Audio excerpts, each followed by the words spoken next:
BJP పార్టీలో మీరు సంతృప్తిగా ఉన్నారా? ఒక ముస్లింగా, ఒక రాష్ట్ర పార్టీ అధ్యక్షుడిగా ఉన్నారు. బీజేపీ పార్టీలో పని చేయడం అనేది మన అదృష్టం అనిగా భావిస్తా ఉన్నాను. ఈ పార్టీలో పుట్టాను, ఈ పార్టీలో పెరిగాను, ఈ పార్టీలో నడుస్తాను, ఈ పార్టీలో కూడా చనిపోతాననేది సగర్వంగా చెప్పగలుగుతాను.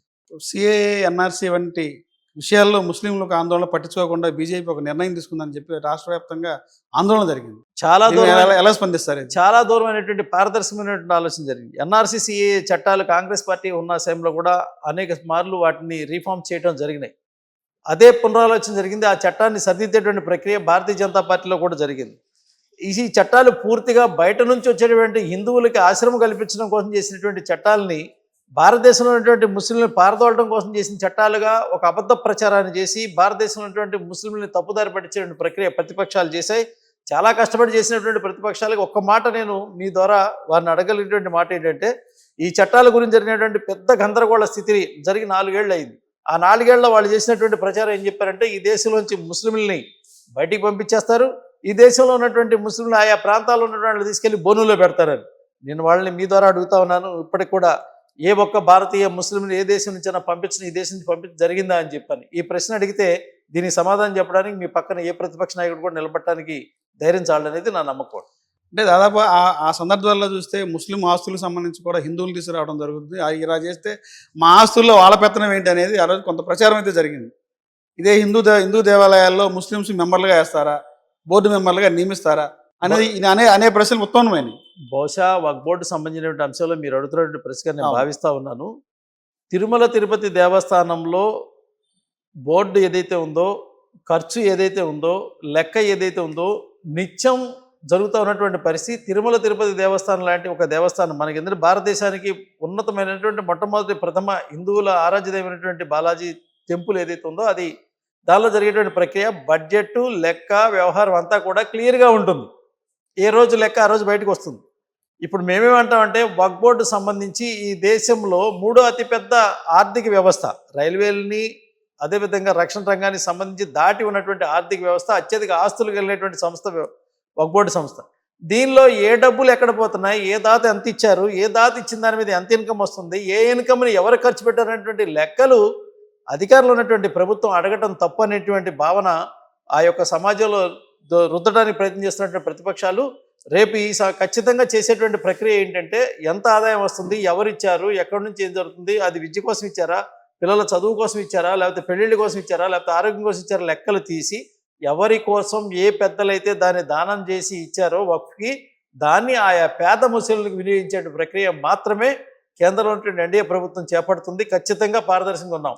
సార్, ఆంధ్రప్రదేశ్కి ప్రత్యేక హోదా ఇస్తామని చెప్పి గతంలో చెప్పారు, కానీ ఈ రోజున ప్రత్యేక హోదా లేదు, దాన్ని మౌనం దాల్చారని కూడా పదే కాంగ్రెస్ పార్టీ పిసిసి అధ్యక్షురాలు షర్మిల గారు చెప్తారు. ఆంధ్రప్రదేశ్లో ప్రత్యేక హోదాని మించిన ప్యాకేజీ ఇచ్చామని చెప్పినటువంటి నాటి ముఖ్యమంత్రి, నేటి ముఖ్యమంత్రి ఇప్పుడు ప్రస్తుతం పరిపాలనలో ఉన్నారు. పిసిసి అధ్యక్షురాలు షర్మిల గారికి రాజకీయ అవగాహన రాహిత్యం బాగా బలంగా ఉంది.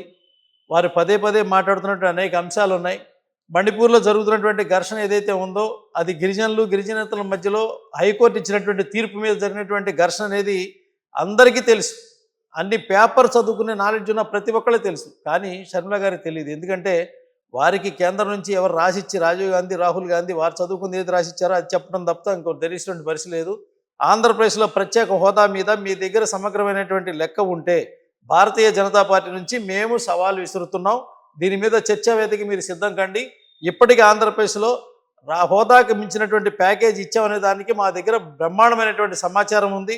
విద్యా సంస్థల పరంగా కానీ, ఆర్థికమైనటువంటి నిధులు కానీ, లేకపోతే రాష్ట్ర వెనుకబడతారానికి ఇచ్చిన నిధులు కానీ, లేకపోతే విశాఖపట్నం రైల్వే జోన్ కానీ, లేకపోతే ఆంధ్రప్రదేశ్ సంబంధించినటువంటి కేంద్రం నుంచి వచ్చిన ప్రత్యేకమైన ప్రాయోజితమైనటువంటి నిధులు కానీ, గ్రాంట్లు కానీ ప్రతిదీ కూడా సమగ్రమైనటువంటి అంశాలు మా దగ్గర ఉన్నాయి. వాటికి సమాధానం చెప్పడానికి ఉన్నాం.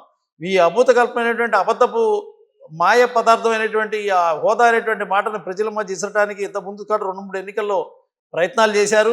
చేతులు కాలే వాళ్ళకి కూడా వాడుకున్నారు. 4 పార్టీలు కలిపి ప్రత్యేక హోదా కోసం వెళ్తారు. ప్రజలు ఒక పార్టీనే గెలిపిస్తారు, 4 పార్టీని గెలిపించలేరు కదా. అంటే మిగతా 3 పార్టీలు చెప్పినటువంటి హోదా అబద్ధమనే విషయమే కదా. ఎవరైతే అంశం మీద మాట్లాడుతూ ఉన్నారో పోలవరాన్ని జీవనాడి చేసి జాతీయ హోదా ఇచ్చినటువంటి విధానం నాటి ఎన్డీఏ కూటమి, నేటి ఎన్డీఏ కూటమి సాధించే ప్రక్రియలో ఉందా? ఈ మధ్యలో అబద్ధాలు చెప్పి అధికారంలోకి వచ్చినటువంటి గత పార్టీ యొక్క పాలన ఎవరైతే ఉన్నారో వాళ్ళు చెప్పినటువంటి అబద్ధాలు చెల్లు చీటి చెప్తేనే ఆంధ్రప్రదేశ్ యొక్క ప్రజలు ఇచ్చినటువంటి తీర్పు హోదాకు మించినటువంటి ప్యాకేజీ ఆంధ్రప్రదేశ్కి నడిచింది. హోదా అనేటువంటి అబద్ధాన్ని నమ్మొద్దని, ఆ యొక్క అబద్ధాన్ని సృష్టించడం కోసం చేసేటువంటి పార్టీల యొక్క ప్రచారాన్ని కూడా ప్రజలు నమ్మేటువంటి స్థితిలో లేరనేది వాస్తవమైన విషయం. సార్ ఇప్పుడు కూటమి ప్రభుత్వంలో వన్ ఆఫ్ ద పార్టీగా బీజేపీ ఉన్నారు. మోడీ సర్కార్ ద్వారా రాష్ట్రానికి ఎలాంటి ప్యాకేజీలు ఇచ్చారు? ఎలాంటి సహాయం ఉంటుంది ఇంకా రాష్ట్రానికి అభివృద్ధిలో? ఆంధ్రప్రదేశ్ యొక్క ప్రత్యేకమైనటువంటి ప్యాకేజీలో ఆనాడు కూడా స్పెషల్ పర్పస్ వెహికల్ కింద 16,000 కోట్లు నాడు చంద్రబాబు నాయుడు గారు ముఖ్యమంత్రిగా ఉన్నప్పుడు కూడా ప్రకటించినటువంటి వైనం ఈనాటికి కూడా దాన్ని మించి చేస్తున్నటువంటి పద్ధతి. నిన్నగాక మొన్న 15,000 కోట్లు ఇచ్చినటువంటి అమరావతి యొక్క ప్రత్యేకమైనటువంటి గ్రాంట్ కానీ, దాని తర్వాత హట్కో నుంచి ఇచ్చినటువంటి 16,000 కోట్లు కానీ, అదేవిధంగా మన యొక్క ఆ అమరావతిలో సెక్రటరియట్ భవనం లోపల ఇంటీరియర్ కోసం చేసినటువంటి 17,000 కోట్లు కానీ, ఆ యొక్క కేంద్రం సంబంధించి 4,700 కోట్లు కానీ, అమరావతి ఔటర్ రింగ్ రోడ్డు కానీ, అమరావతి ఇచ్చినటువంటి హెరిటేజ్ సిటీ కానీ, అమరావతి పెట్టినటువంటి స్మార్ట్ సిటీ కానీ, ప్రతి ఒక్క అంశం కూడా దాని కనెక్టివిటీ ఉన్నటువంటి అమరావతికి విమానాశ్రయం కానీ, ఈ రోజున అమరావతికి విమానాశ్రయం మధ్యలో ఉన్నటువంటి బకింగ్హామ్ కెనాల్లో ఇచ్చినటువంటి వాటర్ జలాంతర ప్రయాణం సంబంధించినటువంటి అంశం కానీ, కృష్ణానదికి సంబంధించినటువంటి దాని మీద 3 బ్రిడ్జిలు వచ్చినటువంటి విధానం కానీ, ఈ ప్రాంతాన్ని అతి కొద్ది కాలంలో ఆంధ్రప్రదేశ్లో ఒక అద్భుతమైనటువంటి అవకాశాలు ఉన్నటువంటి ప్రాంతంగా మనం చూడబోతున్నాం. కేంద్రం ఇచ్చేటువంటి ప్రతి ఒక్క సహాయం అనుకోండి, లేకపోతే బాధ్యత అనుకోండి, నరేంద్ర మోడీ గారు ఆంధ్రప్రదేశ్ని ఉన్నతమైన స్థితిలో చంద్రబాబు నాయుడు గారి యొక్క నాయకత్వంలో, పవన్ కళ్యాణ్ యొక్క వారి యొక్క సారథ్యంలో ఖచ్చితంగా ఈ రాష్ట్రాన్ని అభివృద్ధి చేసేటువంటి ప్రక్రియకి సిద్ధంగా ఉంది. సార్ విభజన హామీల్లో ఏ ఒక్కటి అమలు చేయలేదు, రాష్ట్రాన్ని అన్యాయం చేస్తుంది, రాష్ట్ర ప్రజలు మోసం చేస్తుంది అనేది కాంగ్రెస్ ఆరోపణ. అలా ఏం చెప్తారు దానికి సంబంధించి చూస్తే? అలా చెప్పి ఓడరేవులు కానీ, ప్రత్యేక హోదా గురించి కానీ, విశాఖ ఉక్కు ఫ్యాక్టరీ గురించి కానీ పార్లమెంట్లో అలా చెప్పి, తెలంగాణ నేనే ఇప్పించానని చెప్పి, తెలంగాణలో అధికారం కోసం ప్రయత్నం చేసి 2 సార్లు పిల్లి మొగ్గలేసి అక్కడ టీఆర్ఎస్ని బతికించి, టీఆర్ఎస్ యొక్క ట్రాప్లో పడి కాంగ్రెస్ పార్టీ అక్కడ కొట్టుకుపోయి, ఆంధ్రప్రదేశ్లో కళ్ళు తెరిచి కాంగ్రెస్ పార్టీకి జిందాబాద్ చెప్పాల్సిన వాళ్ళు కాక జోహార్ చెప్పి, ఆంధ్రప్రదేశ్లో తల్లి కాంగ్రెస్ని చంపి పిల్ల కాంగ్రెస్ని లేపేటువంటి ప్రక్రియ చేసి, పిల్ల కాంగ్రెస్ చెప్పినటువంటి మాటలు నమ్మి పిల్ల కాంగ్రెస్ ఓటేసి, అసలు కాంగ్రెస్ అంటే భయపడే పరిస్థితికి వచ్చినటువంటి ఆంధ్ర ప్రజలకి నాయకత్వం ఎవరు వచ్చారో మనం చూసాం కదా. ఇవాళ రాష్ట్ర ప్రజల కోసం, అభిమానం కోసం, రాష్ట్ర ప్రజల యొక్క సమస్యల మీద ఒక నాయకులు వచ్చారా, లేకపోతే వాళ్ళ కుటుంబ ఆస్తుల కోసం, తగాదా కోసం, లేకపోతే వాళ్ళ యొక్క బంధాలని రోడ్డు మీద వేసుకొని మాట్లాడటం కోసం వచ్చారనేది ఆంధ్ర ప్రజలు గమనిస్తూ ఉన్నారు. ఈ రాష్ట్ర ప్రజలకు కావాల్సింది అభివృద్ధి, రాజకీయాలు కాదు. ఈ రాష్ట్ర ప్రజలకు కావాల్సింది వాళ్ళ యొక్క కుటుంబాలు, వాళ్ళ యొక్క ప్రాంతాలు విరాజిల్లాలని, భాగస్వాములు కావాలని, దేశంలో ఈ ప్రాంతం కూడా అభివృద్ధిలో భాగం కావాలని చెప్పి కోరుకుంటా ఉన్నారు తప్ప స్వార్థ రాజకీయాల కోసం ప్రాంతాలను విడదీసి, ఆ ప్రాంతాల్లో ఉన్నటువంటి జనాల మీద నిప్పులు కూసి, గతంలో మనం చూసాం ఈ రాష్ట్రంలో ఉన్నవాళ్ళు ఆ రాష్ట్రంలో ఉన్న పోట్లాడుకున్నటువంటి వైనం. ఈ రాష్ట్రంలో కరోనా వచ్చి చచ్చిపోయేటువంటి పరిస్థితులు ఉంటే పక్క రాష్ట్రంలో ఉన్నటువంటి హైదరాబాద్లో వైద్యం కోసం వెళ్ళడానికి కూడా ఇబ్బంది పడేటువంటి పరిస్థితి చేసినటువంటి నాటి ప్రాంతీయవాద రాజకీయ పార్టీ యొక్క పాలన చూసాం.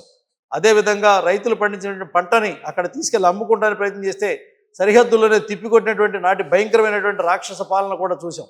కానీ ఈ రోజున అక్కడున్న తెలుగువాడే, ఎక్కడున్న తెలుగువాడే, అక్కడ పరిపాలించే వాళ్ళు ఇక్కడ పరిపాలించే సమన్వయంగా వెళ్ళాల్సినటువంటి పరిస్థితి ఇక్కడ నడుస్తూ ఉన్నప్పుడు, రాజకీయాలకు అతీతంగా మనం వెళ్దామన్నటువంటి ఆలోచన భారతీయ జనతా పార్టీ విడిపోయి కలిసి ఉండటం మేలు అనుకున్నటువంటి మానినాదానికి, విడిపోయి రాజ్యాధికారాన్ని సాధించాలని కాంగ్రెస్ నినాదానికి చాలా వ్యత్యాసం ఉంది. ఈ వ్యత్యాసాల గురించి బహుశా ఇప్పుడు వచ్చినటువంటి నాయకత్వానికి తెలియదు కాబట్టి వాళ్ళు రెచ్చగొట్టేటువంటి మాట్లాడతారు. ప్రజలు ఆ ట్రాప్లో పడేటువంటి పరిస్థితులు లేరనేది వాస్తవమైన విషయం.